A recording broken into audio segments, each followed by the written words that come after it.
morning. I'm on my way to church, driving from Tulsa, Oklahoma. That's not where I live. Driving back to Missouri to go to church. I met my college roommate for the weekend. We played golf together. So every once in a while my golf clubs make some noise back there. So if they are rattling, I apologize. I'm going to make this quick. I just heard something amazing. Like, I had to share it. The Holy Spirit was like, you have a channel, you need to share it. This is something that I already believe. This is how I think and believe, but the way that what I just heard, I've never heard explained this way, and I have to share it. It's one of those things that I would explode if I kept it inside. Okay, first, let's give credit where credit is due. I was listening to The Deep End with Taylor Welch. I think it's Welch. His channel is fascinating to me because he thinks he's a deep thinker and he thinks outside the box. So right there, I connect. And then he has fascinating people on to have these conversations with. And one of them, one video, I'm sorry, I can't remember the exact title of the video because it's saying something about emotions.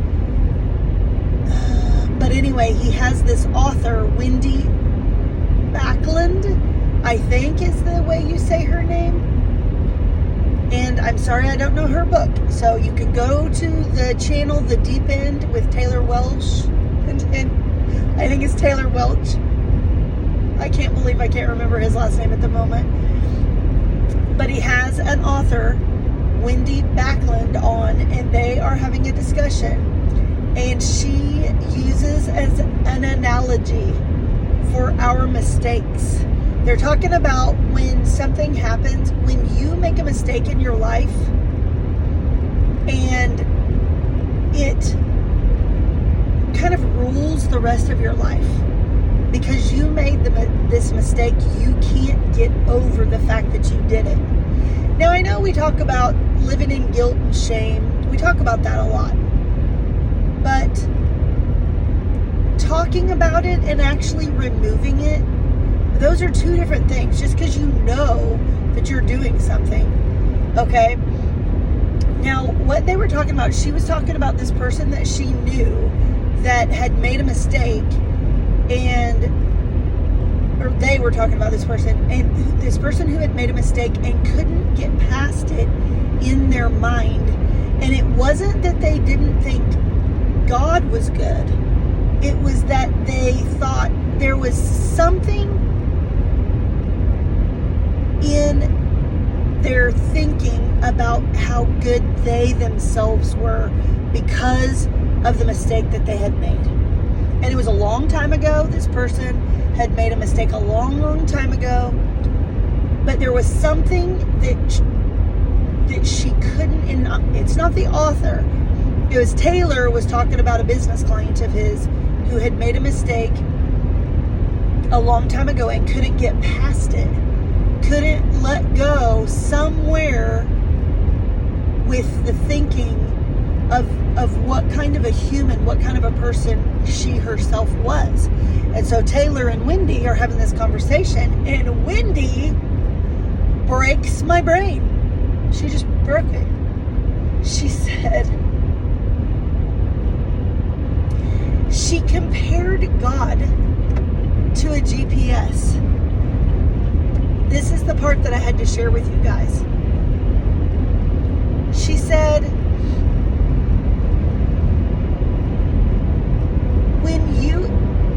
if you think of God more like a GPS, she said, when we're driving and we're using GPS, when we make a wrong turn, the GPS doesn't go, you blew it. I can't get you there now. Just never mind. Or shut off, or say, The GPS doesn't ever do that. It says rerouting. And now you might be a little further away, or you're not going in the direction that I would have taken you there, the easier way, or the prettier way, but I can still get you there, is what the GPS says. Your mistakes don't keep you from your destiny. They don't keep you from God's love. They don't keep you from heaven. Because Jesus is the way that you get to heaven. And if you have Jesus, then you're going to heaven. Your mistakes make your path sometimes, and she explained too, in the GPS scenario, whether you made a wrong turn or someone got in your way and made you go a different way. Someone stopped you, someone did something to you, or you weren't paying attention, you were distracted, and you turned the wrong way.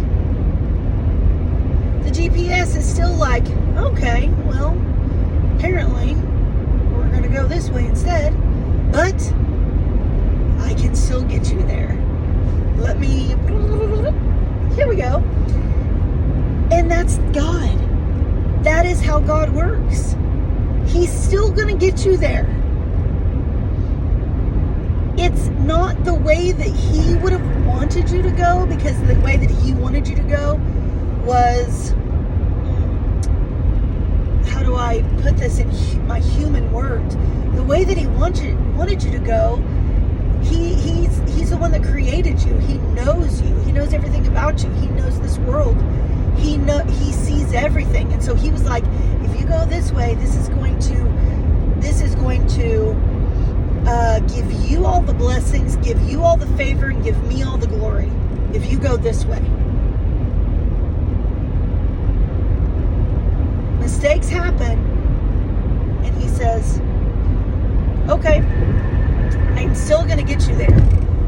You might have to pay some consequences, because that's just the way, and that's up to God too, but that's just the way that the laws of the universe, that He set them up. There are consequences for our actions. You might have to pay some consequences, but He's still going to get you there. And the more that you're plugged in, the more that you're following Him, the more that you're obeying Him, He's still going to get you there with blessings and favor, and bring good from the situation that the enemy tried to use for evil. The enemy tried to use it for bad and use it to destroy your life. But you're still using the GPS, so the GPS is still going to get you there, alive and well and thriving. It just might take a little longer. It's a different route than He would have wanted you to go, but He's still going to get you there. Your mistakes, the GPS doesn't sit there and go, now your arrival time is this because you made that stupid left turn when I told you to turn right. No, the GPS just focuses on what's ahead now. It doesn't look back. It doesn't continue to say, in 2 miles, you're going to turn right because you messed up back there. No. It just keeps moving forward. It reroutes, and now the destination is in sight for the new route. Now we have a new route. Now we have a kid that we're bringing along that maybe wasn't part of the first route. And maybe at first we thought it was the end. But now we've got a new route with a kid that's a blessing that God is going to use for good. Maybe we didn't come along with the kid and we made a decision bring a kid along. And we think that is a mistake so huge. How could God ever love me? How could God ever use me? How could God ever look at me again? That's not how he works. He reroutes. He still loves you as much as he ever did. He created you, and he knew that you were going to make some wrong turns. And he still has a plan for you. He still has a destiny. And there's going to be some consequences. There just are consequences of making the wrong turn. We might have to drive through downtown that's really scary.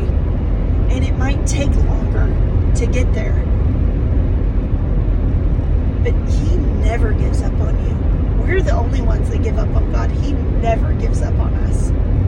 We think we've got too much baggage, too many mistakes. We've made too many left turns. We just keep going in a circle.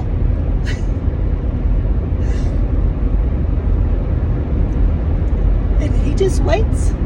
He's like,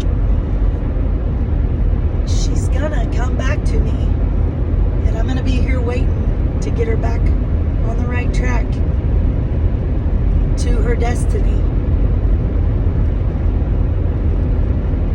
Because I am so in love with her. Let this bless you today. Have a safe trip on the way to your destiny.